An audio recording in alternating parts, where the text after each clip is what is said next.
Welcome back to the channel. Today we're stepping into a lesser-known literary gem, Fetzen, Aus der abenteuerlichen Chronika eines Überflüssigen by Alexander Weicker. This one's a raw, introspective, and strangely adventurous account of a man drifting through a society that doesn't know what to do with him, and maybe never wanted to. Let's get into it.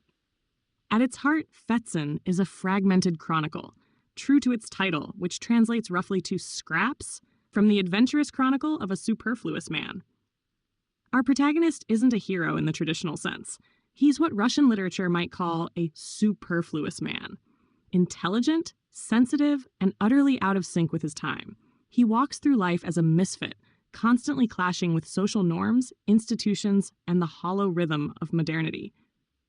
What makes this book stand out is its form. It's not a clean narrative with beginning, middle, and end. It's a collection of mental and emotional snapshots, philosophical fragments, biting satire, surreal episodes, and self-aware commentary. Think Notes from Underground meets a punk zine. The story meanders, loops, breaks the fourth wall. And that's the point. It mirrors the inner disarray of the narrator, and by extension of a society that labels anyone who doesn't fit the mold as useless. Weicker's writing is sharp. He blends dark humor with existential dread. You'll laugh at a paragraph and then get sucker punched by a realization 2 sentences later. The absurdity isn't just decoration, it's a form of resistance.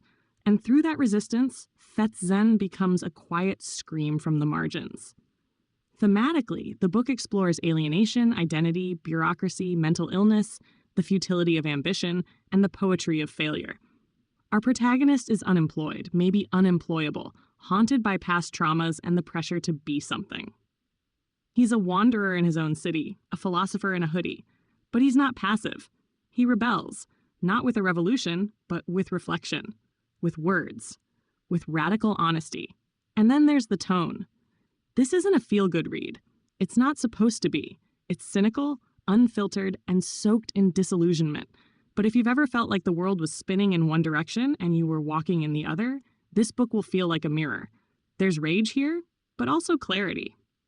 Weicker doesn't just critique society. He questions the very language we use to describe what's normal, productive, or successful. There are moments when the book becomes almost psychedelic. Reality dissolves, time jumps, and the prose becomes poetry. But it always lands back in a brutally concrete world. A failed interview, an empty fridge, a cold apartment. The surreal and the mundane bleed into each other, just like they do in real life when you're running on stress, caffeine, and philosophical despair. So, should you read it? If you're looking for a linear, plot-driven story, this won't be your cup of tea. But if you want something brutally real, mentally stimulating, and quietly rebellious, Fetzen might just be the underground masterpiece you didn't know you needed. It doesn't hand you answers. It hands you a mirror and maybe a middle finger. That's it for today's review. If you've read Fetzen or plan to, drop a comment below. What's one book that made you feel seen in your weirdest, rawest moments? Don't forget to like, subscribe, and hit the bell for more deep dives into literature that hits different. See you in the next one.